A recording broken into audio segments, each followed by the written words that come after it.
और तिल्ली के, काली तिल्ली के 7 दाने, एक काली मिर्ची और तिल्ली के, काली तिल्ली के कितने दाने?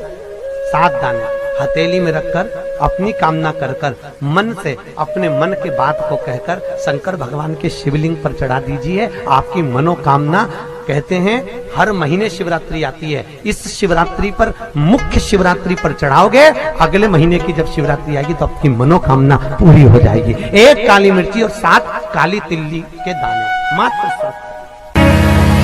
12 महीने शिवरात्रि आती है, जिसको 12 मासिक शिवरात्रि कहते हैं।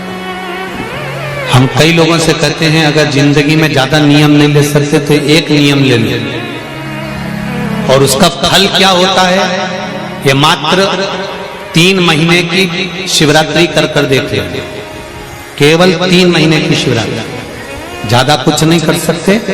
हर महीने शिवरात्रि आती है, प्रत्येक शिवरात्रि के दिन 3 जगह पर दिया लगाना प्रारंभ कर दो। पहला, बेलपत्री के वृक्ष के नीचे। दूसरा, शंकर भगवान के मंदिर पर।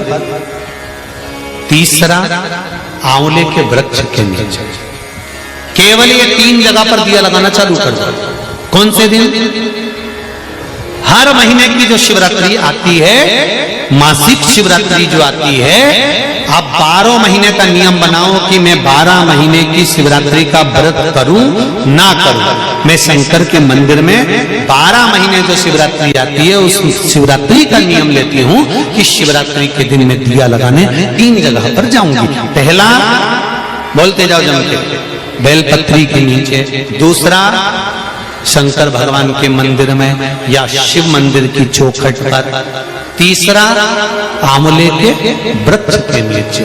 ये 3 जगह पर आप प्रणाम कर कर, झोली पसार कर बाबा देव महादेव, माता लक्ष्मी और पार्वती के नाम से दिया लगाना प्रारंभ कर दीजिए। 3 महीने की शिवरात्रि पूरी हो, ये निश्चित है अगला पत्र आपका इस जगह पर मिलेगा कि बाबा ने मेरा ये कार्य। ज्यादा कुछ नहीं कर सकते तो 12 महीने की शिवरात्रि आती है, उसका स्मरण करो। महाराज, जिसके घर में क्लेश रहता हो, बहुत ज्यादा लड़ाई झगड़े हो रहे हैं, सास बहू के झगड़े, ना बहू कुछ सुनने को तैयार ना सास सुनने को तैयार, और घर में बेचारे पुरुषों की आपत, यहाँ भाई भाई झगड़ रहे हो, सास बहुएं झगड़ रही हो, कुछ मत करिए। गेहूं की बाली को तोड़ो। गेहूं की बाली जानते ना, जिसमें आप लोग तो गेहूं की बाली को तोड़ना है, और बाली 7 बाली तोड़कर अपने घर में घुमाकर अपने घर का नाम और गोत्र बोलकर उसको शंकर को समर्पित कर दीजिए। जिंदगी में कभी सास बहू का झगड़ा नहीं होगा महाराज। शिवरात्रि के दिन उसको समर्पित करिए, आपके घर में कभी क्लेश नहीं मच सकता। 12 महीने शिवरात्रि आती है, और शिवरात्रि के दिन रात्रि को 12 बजे शंकर भगवान पर एक धतूरा चढ़ा दो। क्या चढ़ाना है? जम के बोलिए जरा। धतूरा। ये शंकर भगवान को धतूरा चढ़ा दो। 12 बजे रात्रि को शिव जी पे धतूरा चढ़ाओ। आधे घंटे तक धतूरा चढ़े रहने दो, और आप श्री शिवाय नमस्तुभ्यम का जाप करो। जिस शंकर जी पे धतूरा चढ़ाए उस मंदिर के बाहर बैठकर कौन सा मंत्र जपना है? श्री शिवाय नमस्तुभ्यम। फिर से बोलो, श्री शिवाय नमस्तुभ्यम। धतूरा चढ़ाकर श्री शिवाय नमस्तुभ्यम का स्मरण करिए। और जो दुकान नहीं चलती हो, घर में लक्ष्मी नहीं टिकती हो, खेत में फसल अच्छी नहीं आती हो, संपदा नहीं आ रही हो, बस उस धतूरे को लाल वस्त्र में बांधकर अपनी दुकान में, अपने व्यापार में, अपने घर में रात को 12:30 बजे उठाकर लाओ, और 4 बजे के पहले उसको अपनी दुकान, व्यापार, व्यवसाय में उसको बांध दीजिए। और अगर जो जमीन फसल सही नहीं दे रही हो, उस जमीन में ले जाकर गाड़ दीजिए। आपको जीवन में कभी तकलीफ नहीं भोगना पड़ेगी, लक्ष्मी बढ़ती चली जाएगी महाराज, संपदा बढ़ेगी। लिंग पुराण कहती है, मान लो किसी व्यक्ति को कोई एक भारी बीमारी हो गई, बड़ा रोग हो गया, और वो रोग डॉक्टर कह रहा है कि ये ठीक नहीं होना है, बहुत तकलीफ उसमें है और कष्ट ही कष्ट है, वो ठीक नहीं हो रहा, दवाइयां लग रही, गोलियां खा रहे हैं। तो महाराज उसका भी वर्णन है। 7 धतूरे, कितने धतूरे लेना है? 7 धतूरे कोई सी भी शिवरात्रि से मतलब महीने में एक बार शिवरात्रि आती है, प्रत्येक महीने आती है। किसी भी शिवरात्रि के दिन 7 धतूरे लेकर, एक धतूरे में मौली, लच्छा, नाड़ा लपेटकर चंद्रमौली भगवान का स्मरण कर उस मौली को लपेटकर 6 धतूरे में हल्दी लगाकर शंकर भगवान की जो जलाधारी है, जलाधारी में आपको पहले भी वर्णन किया है,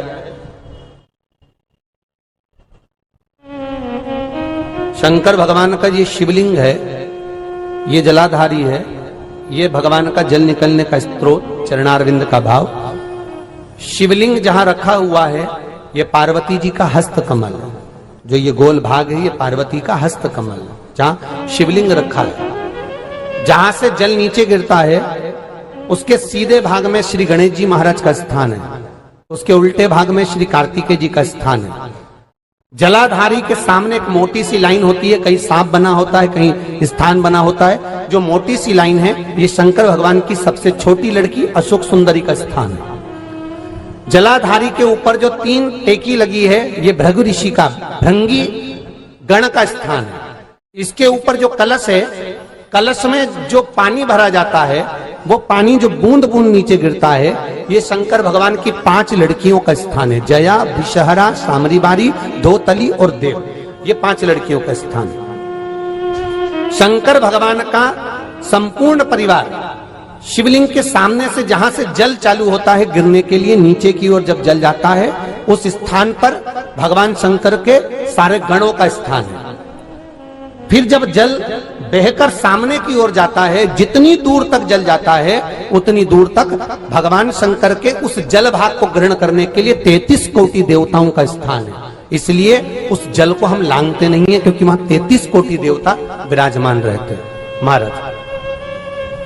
तो जो बीमारी डॉक्टर ने बता दी और बहुत बड़ा रोग हो गया और शरीर में कष्ट है, ठीक नहीं हो रहा, चाहे लीवर से जुड़ा हो, चाहे किडनी से जुड़ा हो, चाहे कैंसर से जुड़ा हो, और मान लो शरीर में कहीं गांठ भी हो गई है और वो मिटी नहीं रही हो, तो महाराज निवेदन है 7 धतूरे, एक धतूरे पर मौली लपेटकर वो शंकर जी के शिवलिंग के ऊपर चढ़ाना। 6 धतूरे, उसमें से एक धतूरा भगवान श्री गणेश जी का स्थान, दूसरा धतूरा श्री कार्तिकेय जी का स्थान, तीसरा धतूरा अशोक सुंदरी का स्थान। महाराज शंकर भगवान की जगदम्बा जी के हस्त कमल के ऊपर एक धतूरा, 5, एक धतूरा जहां से जल नीचे की ओर बहकर जा रहा हो, पानी जिस जगह से नीचे गिर रहा हो बिल्कुल वहीं पर एक धतूरा चढ़ा देना है। उस धतूरे को चढ़ाने के बाद वो धतूरा वापस लेकर आना है, अवधूतेश्वर महादेव का नाम लेकर या चंपेश्वर महादेव का नाम लेकर उस धतूरे को, जो बीमार व्यक्ति है उसका स्पर्श कराकर बेलपत्री के पेड़ के नीचे पटकवा देना है। महाराज धीरे धीरे रोग में आराम मिलना प्रारंभ हो जाता है। आप सभी को राधे राधे, जय श्री कृष्णा, जय गौ माता। और आप सभी कैसे हैं? ईश्वर से मेरी प्रार्थना है कि आप सभी अच्छे होंगे और आशा करती हूँ महाराज जी द्वारा बताए हुए उपाय आपको समझ में आए होंगे। एक धतूरे से या विकट से विकट भी कोई समस्या हो तो वह अशोक सुंदरी वाले स्थान पर अर्पित करके बाहर मंदिर के बाहर बैठकर श्री शिवाय नमस्तुभ्यम का जाप करना है। और ये ऐसा उपाय करोगे तो आपकी समस्या जरूर दूर होगी। राधे राधे।